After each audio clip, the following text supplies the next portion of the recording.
Selamat malam semuanya. Perkenalkan, nama saya Muhammad Taufan dari Prodi Teknik Informatika dengan NIM 411-222-005. Di sini saya akan menjelaskan dua proyek atau dua tugas, yaitu tugas besar dan tugas UAS. Nah, pertama saya akan jelaskan tentang tugas besar saya ini, proyek capstone yang berjudul visualisasi dan analisa persebaran penjualan Black Interest di Marketplace Tokopedia Indonesia. Oh ya, di matkul ini dosen pengampunya Bapak Muhammad Iqbal Habibi, Eskom, MT, PhD. Oke, eh, sebenarnya tugas besar ini sudah saya selesaikan di pertemuan kemarin, pertemuan 15, yang sebelumnya saya udah presentasi dengan Pak Iqbal sendiri. Di sini saya ingin overview kembali dari tugas besar saya ini. Oke. Oh ya, terus di sini ada bab satu pendahuluan, analitik, dan visualisasi data merupakan mata kuliah yang membukai mahasiswa dengan kemampuan menarik, mengolah, analisis, serta menyajikan data dalam bentuk yang informatif, mudah dipahami. Dalam era revolusi digital, keterampilan ini sangat kritis di berbagai bidang, terutama pada sektor e-commerce yang semakin berkembang pesat. Platform online seperti Tokopedia menyediakan data penjualan yang melimpah dan meliputi detail produk, harga, stok, lokasi penjual, dan status toko. Melalui analitik visualisasi data, kumpulan data tersebut diubah menjadi wawasan yang bernilai bagi pengambilan keputusan bisnis.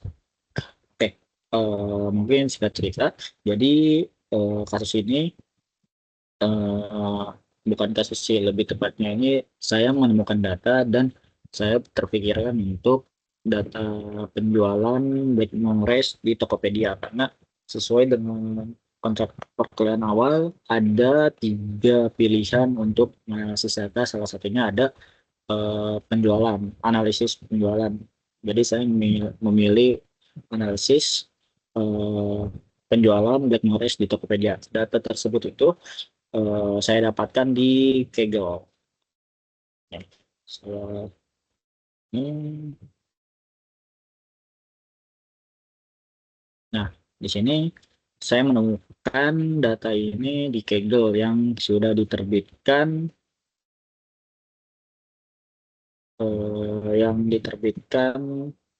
oleh sebentar, prediksi kemarin. Nah, ini dataset yang sudah yang saya dapatkan. Dataset tersebut dipublikasikan oleh Isra Habibi. Oke.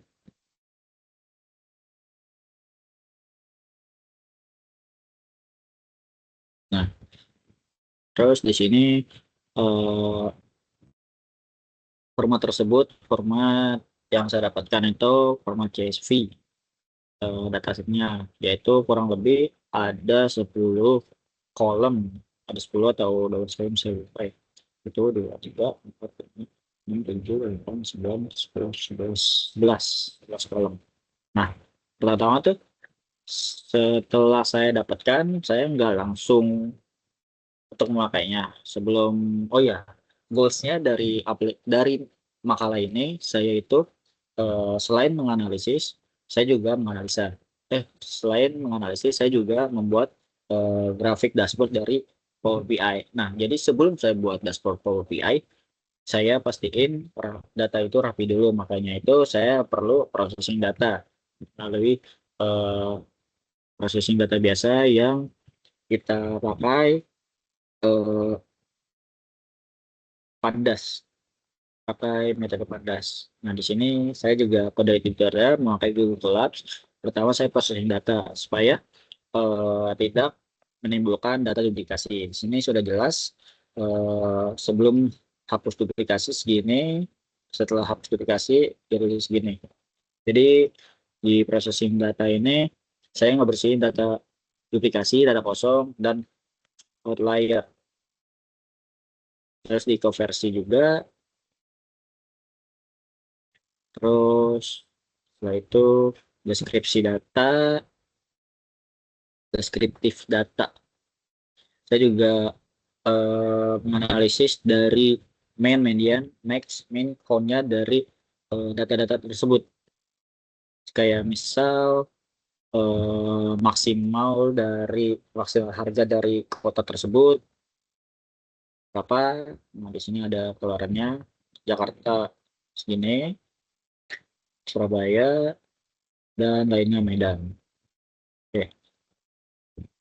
Nah, pertama sebelum saya masuk ke apa, belum sebelum masuk ke Power BI, saya juga mencoba untuk visualisasi biasa dengan kode Python. Di sini saya visualisasi data harga produk Blackmores.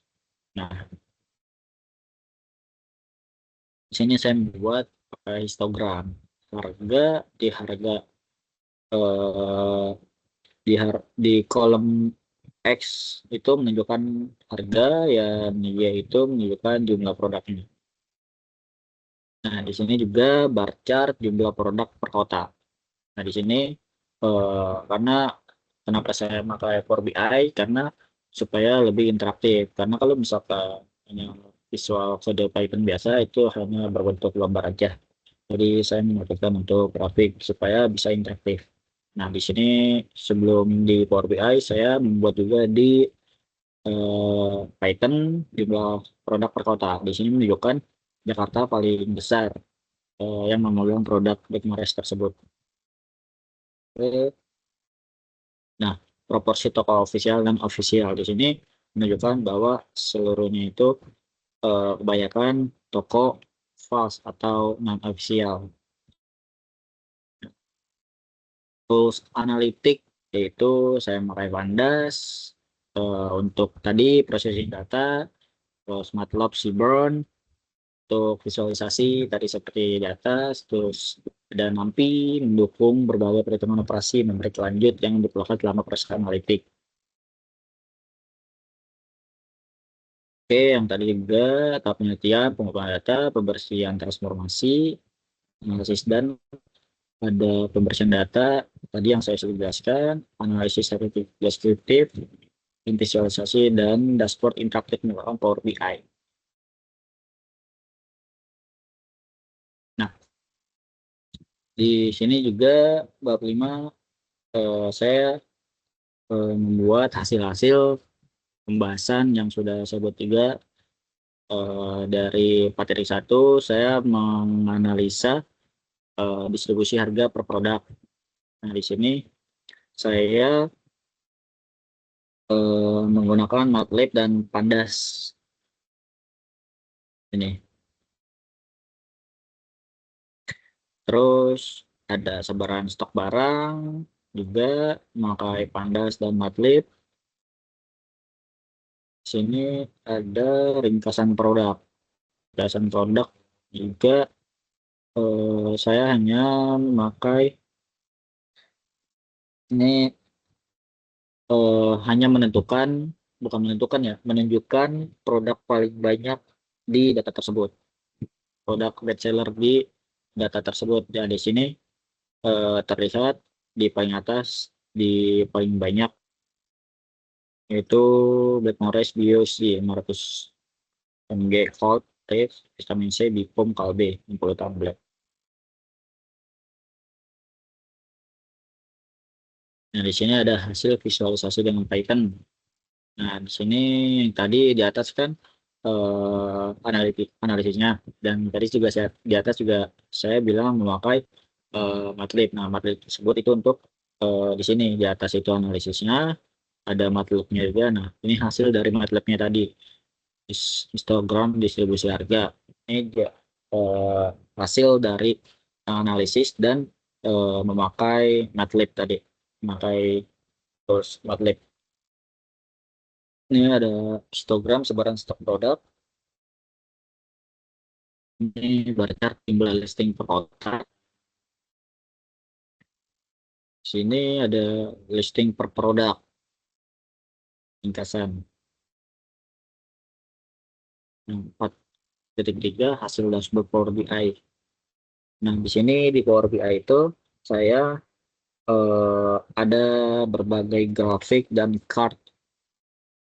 1, 2, 3, 4, 5, 6, 7, 8. Ada 8 grafik atau dashboard, ada 1, 2, 3, 4 chart KPI, kartu indikator utama KPI. Nah, di sini ada 4 KPI, ada total produk, rata-rata harga, rata-rata rating, dan total stock clean. Nah, di sini juga ada slicer kotak. Ini untuk menentukan kota-kota tersebut yang mau dilihat datanya, interaktif datanya. Nah, ini eh, visual first name toko by nama produk. Eh, Menampilkan nama-nama produk beserta nama-nama tokonya yang paling best seller di kota tertentu. Nah, ini counts listing by produk. Jadi listing produk per kota. Sini produk terbanyak ada di Jakarta. Nah, ini rata-rata harga by kota. Nah, rata-rata paling gede, paling mahal di Banda Aceh. Di sini ketahuannya. Di sini di bawah menampilkan kota-kota, di sebelahnya menampilkan harga. Nah, count of name, produk by nama toko. Nah, di sini eh, ketika kita klik tadi slicer kota, di sini juga akan muncul nama-nama toko yang ada di kota tersebut beserta nama produknya. Nah, ini account listing by nama produk. Eh, di sini produk yang paling banyak listing di data tersebut. Nah, average of harga by nama produk. Rata-rata harga per nama produk. Nah, di sini yang nomor satu di Backmores First Names. Nah, listing produk. Ini list ketika kita ketik eh, nama kota atau nama tokonya tadi, di sini akan menampilkan produk-produk dari kota tersebut dan toko tersebut. Dia ada tersedia apa aja nama produknya.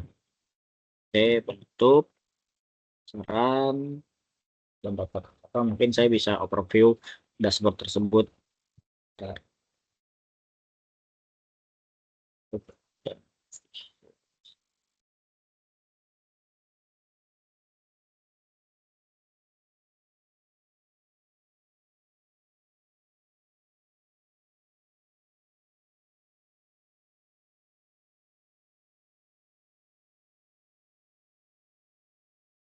Mungkin saya sedikit overview. Oh,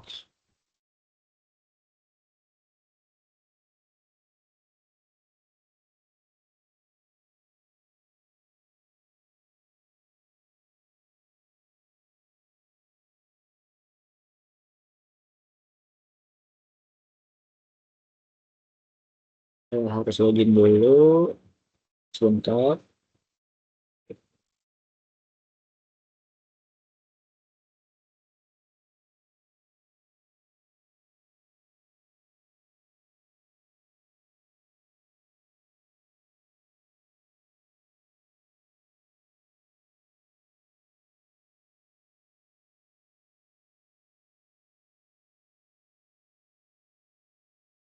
Langsung aku baca sebentar. Ini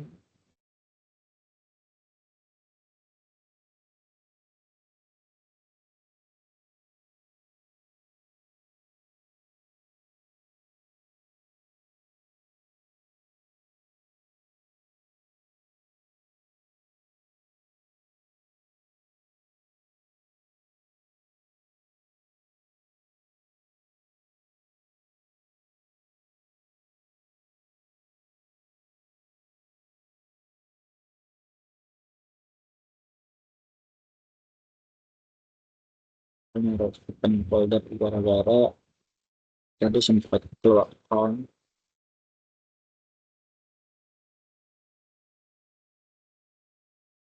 Kalau nggak, hmm,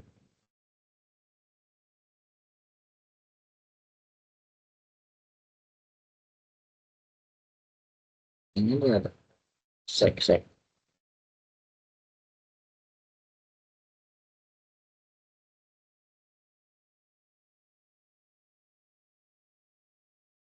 Sudah tahu.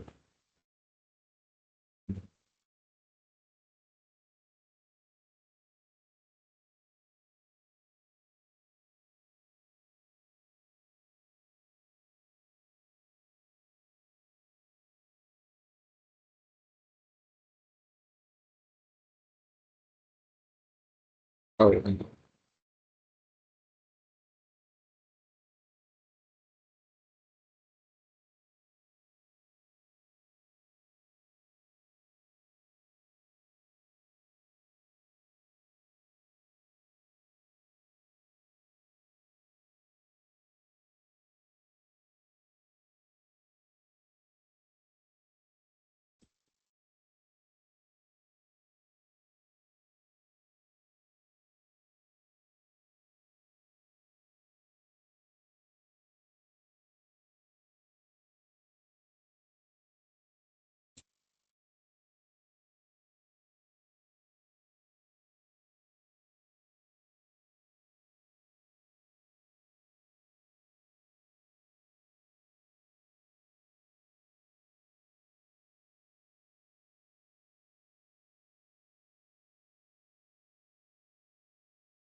Ini simbol preview dashboard yang sudah saya buat.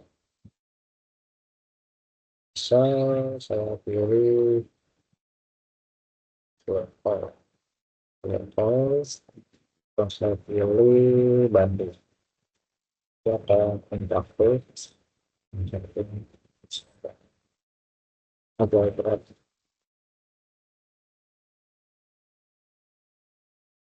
Dia ke interaktif memilih kota. Ini udah bilang kota Bandung, rata-ratanya rata-rata harga di 350 ribuan. Produk-produk yang tersedia beserta nama tokonya juga sellernya. Nah, ini nama-nama toko yang ada di Bandung beserta produknya. Nah, ini pada produk Bandung, terus produk reseller.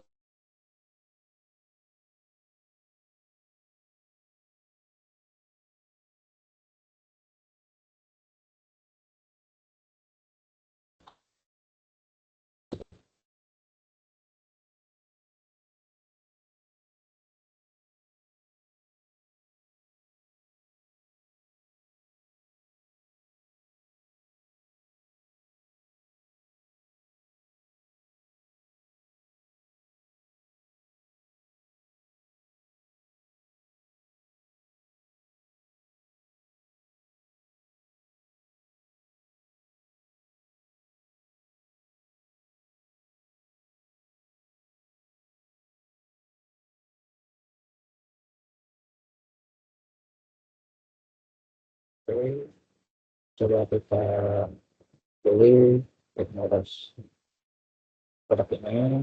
Nah, produk ini ada di Jakarta, Bandung dan Jakarta. Kalau di Bandung yang menjual nama toko ini Reni Market, Market dan si Citra. Di Bandung ada Reni Market dan Citra. Kalau di Jakarta atau kita Meksik. Mungkin overview dari laptop tersebut, dari dashboard tersebut, dan tugas besar, karena tugas besar itu tugas besar yang goalsnya itu buat salah satunya membuat dashboard impact BI. Nah, sekian dari tugas besar atau action project saya.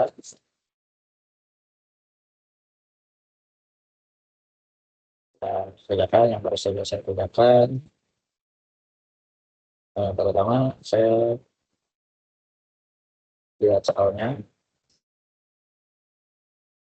Oke, lihat soalnya di sini ada data dummy.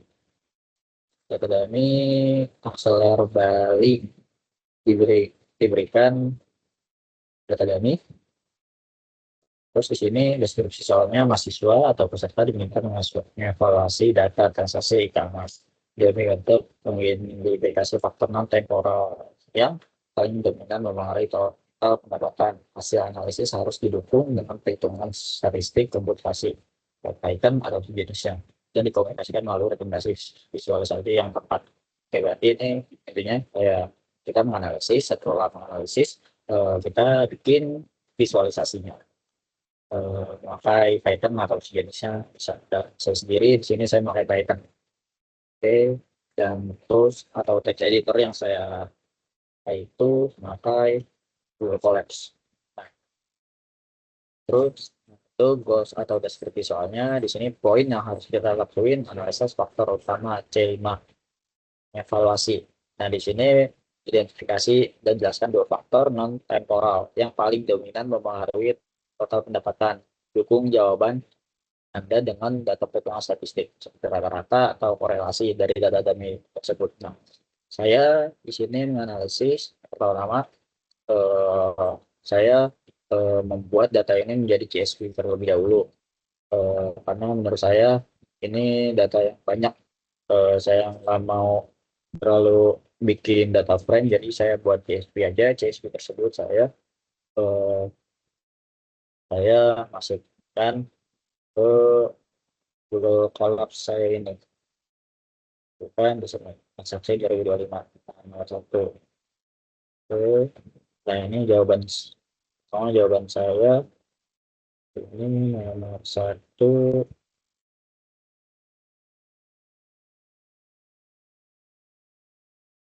Oke, relasi relasi jumlah transaksi dengan total pendapatan 1,1, relasi biaya promosi dengan total pendapatan 0,71, nah, korelasi rating dengan total pendapatan 0,53, hasil rata-rata pendapatan. Nah, per kategorinya itu ada di elektronik itu rata-ratanya itu 1.216.667, di fashion 800.000, di perabotan 575.000. Kalau di perlokasi Jakarta itu dengan angka 1.800.000,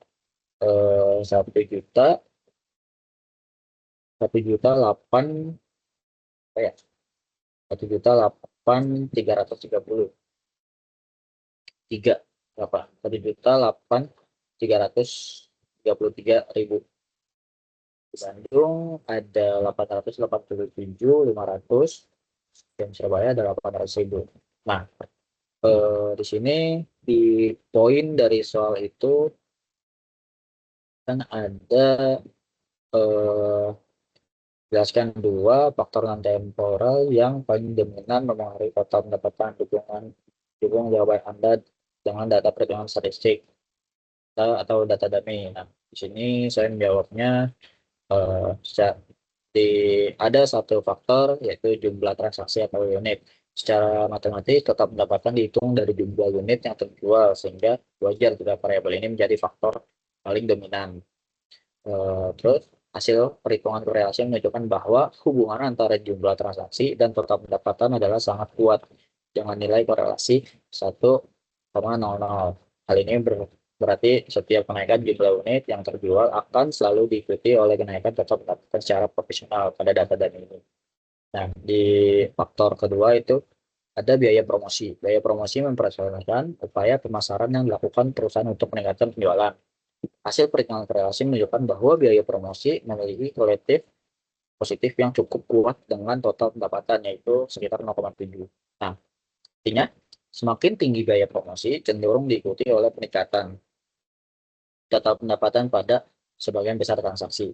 Yang kata lain, promosi yang lebih intens biasanya berkaitan dengan penjualan yang lebih tinggi, sehingga variabel ini dapat dianggap sebagai faktor non temporal. Kedua yang paling dominan adalah jumlah transaksi. Ini termasuk di poin nomor kedua. Kan di nomor poin kedua itu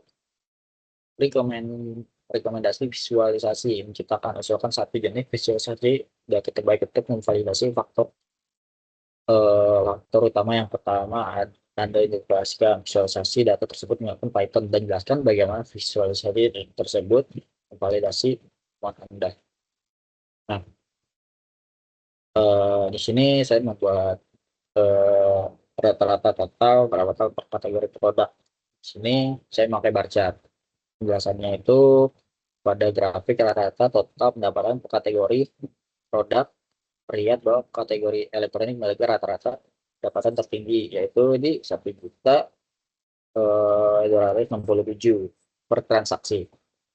Terus kategori fashion menghasilkan rata-rata pendapatan sekitar 800.000, sedangkan perabotan berada pada posisi terendah dengan rata-rata 475.000. Perbedaan tinggi batang ini menunjukkan bahwa transaksi pada kategori elektronik memberikan kontribusi pendapatan yang lebih besar dibanding dua kategori lainnya, sehingga elektronik dapat dianggap sebagai kategori paling potensial untuk difokuskan dalam strategi penjualan. Yaitu berikut nomor satu, sini nomor dua. Di sini deskripsi soal peserta diminta untuk menganalisis data transaksi bulanan sebuah layanan berlangganan subscription service untuk menghitung metrik churn rate, retention rate. Selanjutnya peserta harus membuat cohort analisis sederhana untuk mengidentifikasikan bulan akuisisi dengan potensi terburuk atau terbaik. Nah, di sini karena data ini dikit, saya nggak membuatnya JSP, saya membuat data frame di Google Colabs di codingannya itu. Nah, sini ada poin-poinnya juga, poin jawabannya, analisis metrik kunci, C5 evaluasi. A, hitung churn rate, tingkat henti berlangganan untuk bulan April sampai 2025. Gunakan rumus churn rate, pelanggan hilang total dibagi awal bulan kali 100%. Pelanggan awal bulan sama dengan pelanggan akhir bulan. Nah, B, berikan interpretasi kooperatif antara June, Red, April, dan Mei. Sini ada codingannya. Oke, pertama-tama saya benar-benar bikin data frame yang sesuai dengan soal tadi. Ini data frame-nya kepada soal PD. Nah, sini jadi data frame. Setelah data frame udah jadi, baru saya menghitung sesuai yang ada di soal. Ada kolom bulan, pelanggan awal, pelanggan hilang, makro rate-nya. Di sini di bulan April 2025, di bulan April 2025 ada 1.200. Terus di bulan Mei 2025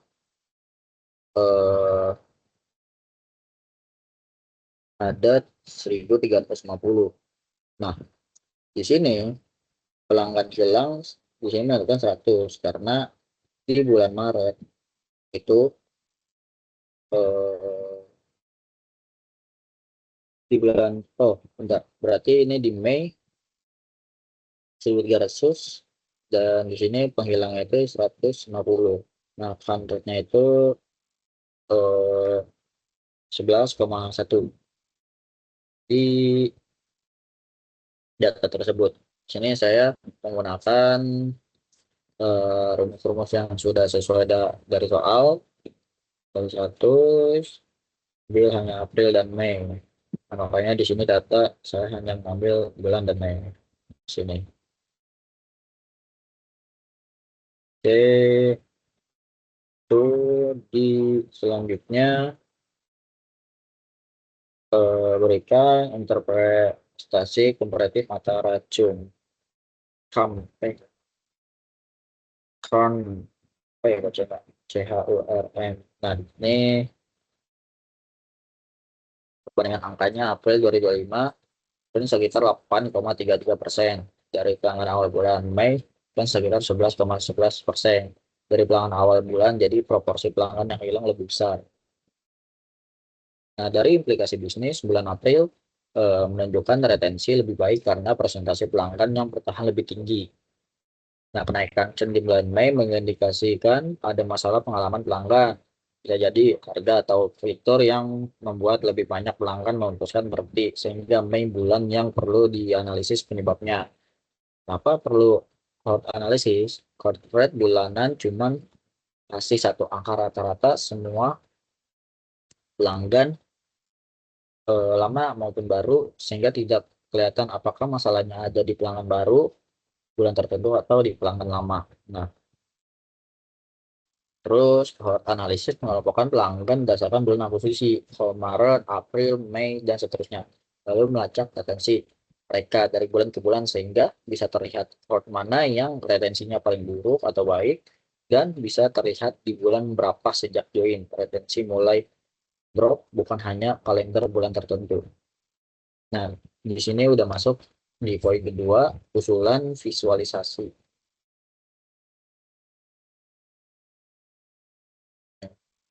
Oh, tadi sudah termasuk di sini nih. Kenapa pakai short? Nah, sini dan ini grafik yang sudah saya buat pakai transition heat map di ramah berita bulan ke sejak akuisisi.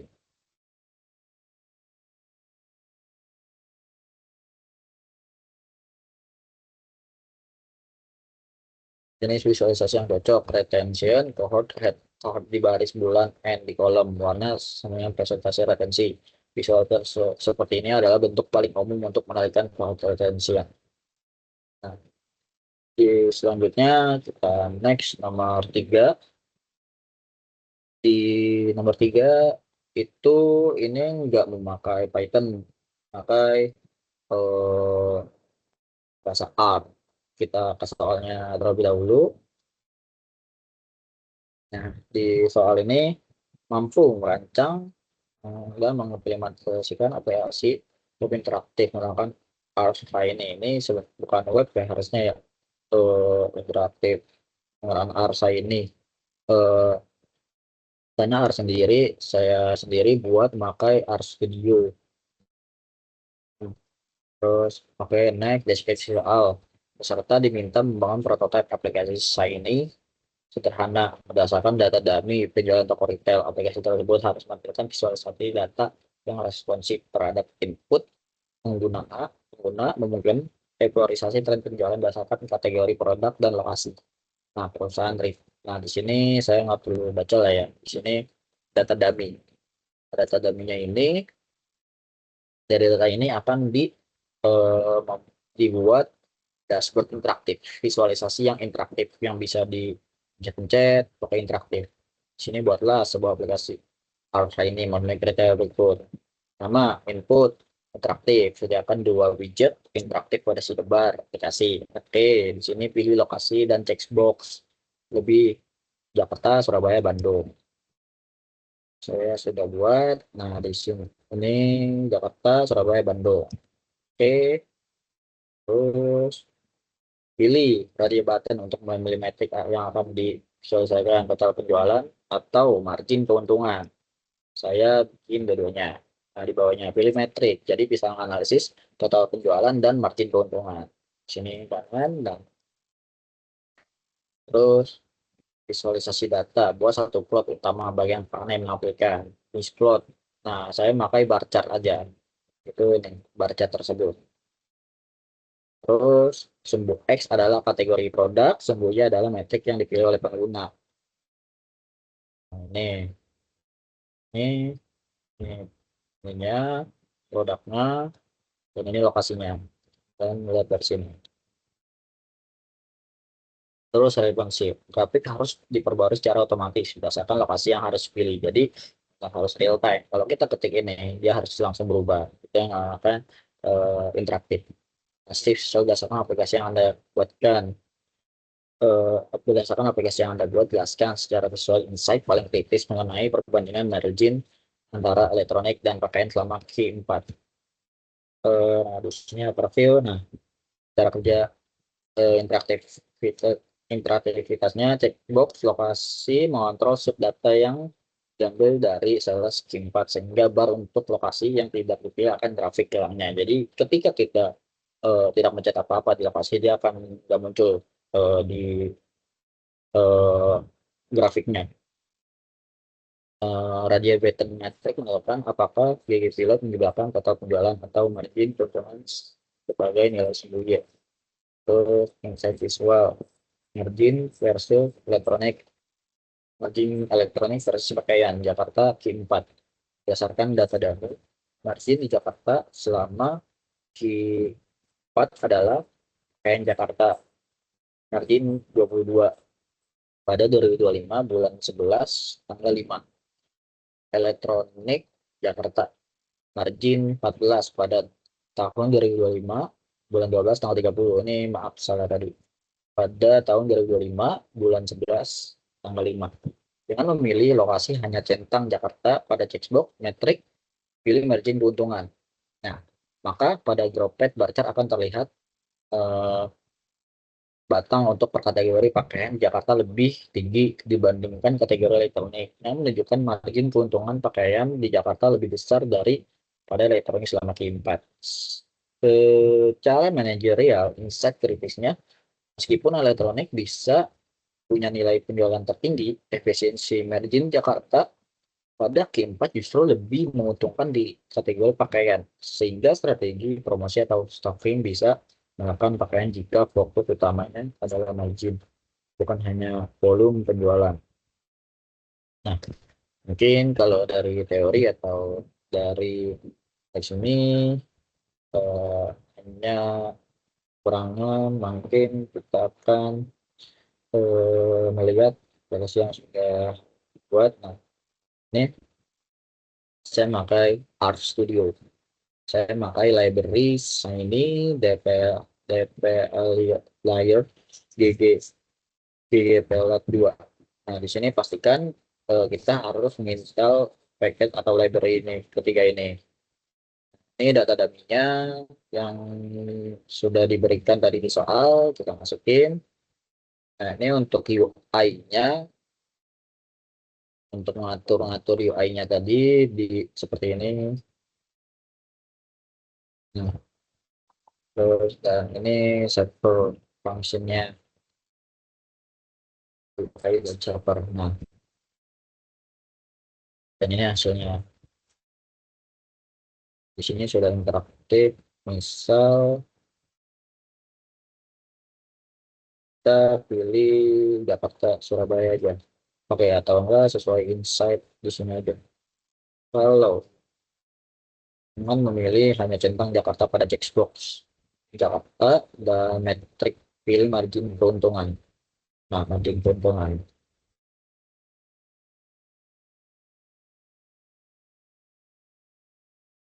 Kalau Bandung bisa,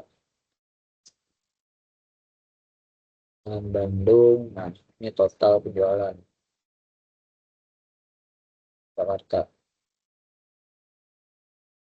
Ya, dari dashboard ini atau dari pendidikan ini sudah bisa interaktif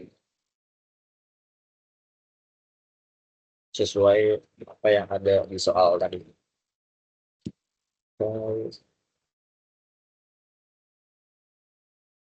Sudah cukup memenuhi apa yang ada di soal, sudah bisa sudah menambahkan kode interaktif tadi pilih lokasi dan pilih metrik radio button, terus ada satu plot utama main panel, main gambar chart ini, terus simbol X simbol Y nya ini responsivitas atau eh, apa atau ya responsif itu interaktif maksudnya sudah interaktif interaktif. Nah, saya pilih berubah kalau kita ini nggak ada.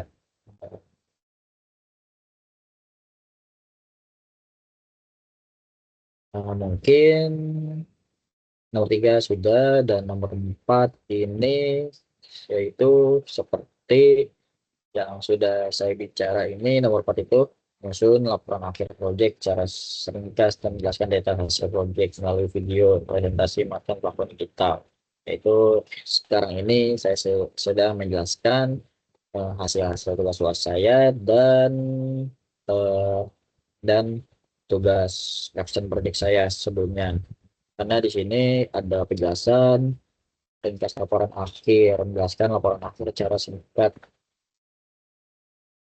Oke, eh, oke. Nah, di sini video menjelaskan dan sudah.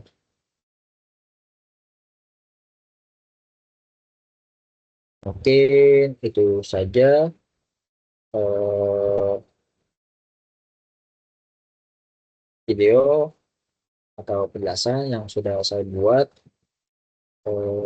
dari proyek-proyek yang sudah saya jelaskan